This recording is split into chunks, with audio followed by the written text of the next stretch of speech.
this is this Jason Bathurst, okay? When he walks in, you think, well, I have set up a deal with an ugly woman.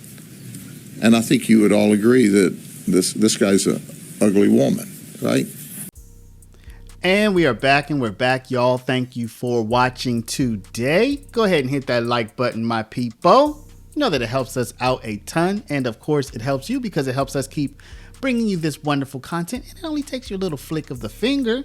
Now, y'all, you know we have been following the Maine saga. The fact that the governor of Maine and apparently the lawmakers in Maine are determined, adamant, and absolutely resolute in having biological males play sports against biological females. This, of course, led to a very public spat between the governor of Maine when she was called out by Donald Trump in front of everyone. And she said, "We'll see you in court." If y'all remember that. Well, they have seen each other, but not in court. They've seen each other in order to settle. So one of the many lawsuits that they're engaged in was settled, and that had the governor of Maine cheering and kind of claiming victory. As we know, Governor Mills told President Donald Trump that she would see him in court. She did, and now she has won. And as you said, she and Attorney General Fry say this is a win. They also say they had no choice but to file this lawsuit. Now, mind you, the war is so that they can legally and without repercussion allow biological males to compete against biological females. Okay, so that's the war that they're fighting, that both sides are fighting. Well, at this point, y'all, a poll just came out, and that poll is quite damaging for those who are on the side of the Maine governor, who are on the side of saying, hey, Billy, we want to make sure you have the right to compete against Susie. The Trump administration could not be any clearer to all states, sports leagues, and educational institutions. We take the violations of women's civil rights very seriously. Voters in Maine are aligning with President Donald Trump when it comes to education and sports. We want to make sure you have the right to compete against Susie. It's only fair to you, Billy, and Susie, we'll worry about you later. So let's take a look at some of the results from this poll. In a Spry Strategies survey, more than 52% of people believe Maine should comply with Trump's executive order to keep biological males out of female sports. When it came to transgender chemical and surgical mutilation, 54% of people approve of Trump's executive order restricting the practice on children. When it came to teaching trans ideology to K through 12th graders, 58% felt teachers should not be telling students they can be born in the wrong body. I mean, there are teachers telling kids that they can be born in the wrong body. Is that actually something that's happening in this world right now, y'all? Somebody let me know. Is that part of the grade school curriculum? Listen, y'all. Let's keep it going with the poll. But before we do, real quick, if you have $50,000 to $100,000 or more in your IRA or retirement and you want to protect it from monetary debasement, from inflation, from everything, particularly if you're about to retire soon, y'all need to talk to my people at Augusta Precious Metals. They'll hook you up. They'll help you prevent your money from evaporating away as our country spins itself into oblivion.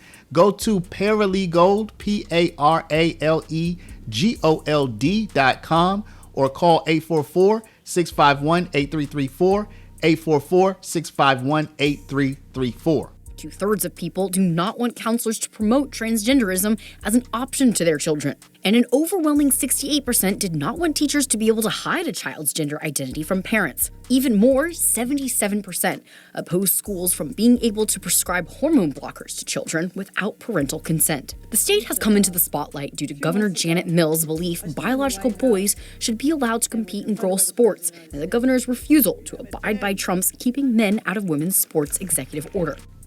So, y'all, I think this is going to continue to be an issue, but probably more of a minor issue, frankly, because I don't think that the Democrats really want to stand on this. And of course, no Republican's going to stand on this either.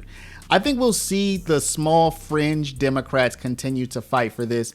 And then you have someone like the Maine governor who will maybe fight more on the side of procedure and the statute as opposed to the principle of what she's arguing. That's what I think, y'all. Now, if you saw the coming up, you saw a Florida sheriff say that this is a really ugly woman. So we're going to do a segue, but it's all keeping with this same topic, if you know what I mean, if y'all feel me, right? This was something that people found quite humorous, and it's within this topic, y'all. So watch how this Florida sheriff, who's quite popular online nowadays, watch how he handles this topic when it comes up in his press conference. All right, I'm going to go through these. How about Jason Bathis from 43 from Davenport? This is our human trafficking and prostitution folks. He's charged with offering to commit. This Jason Bathis, okay? When he walks in, you think, well, I have set up a deal with an ugly woman. And I think you would all agree that this guy's an ugly woman, right? This is what you really get when the makeup comes off. This is Jason Bathis. Now, I want you to think about this a minute, okay? You decide that you're going to hook up with a woman. She comes in, and she's already uglier than a mud fence, right? And then, as you start to engage, you find out, hey, this dudette is a dude, and look what he really looks like. Yeah, he looks like he should have been in a Scarface movie someplace. I don't know. This is what's happening. People think they're getting this, and many times they're getting a really bad guy. So this is the before and after, you know. When you find them in the bar at night, you know, you try to drink them pretty, and you wake up the next morning and you see this. Yeah, that's what we call Rolex ugly. Rolex ugly is you wake up the next morning and they're laying on your arm and your Rolex is there and you just chew your arm off and leave the Rolex. You just got to get out of there. You don't care about the Rolex. But that's So y'all, I have made my opinion clear, and I've said it many times. I think it's the most reasonable take on this entire thing, which is as it relates to children's sports, right? Just go off of objectively quantifiable characteristics: age, height, years of experience, grade level, something that an independent observer could measure, okay? Weight, age, height, all of these things that, you know, when you start playing sports, they all measure these things and put you in groups. Don't go off of how somebody feels inside, unless it's, you know, if it's an after school program and that's the rules, we're just going to go with how you feel. That's different, right? But if we're going with school sports or something organized, listen, it's not about how you feel inside. It's not about who you think you are.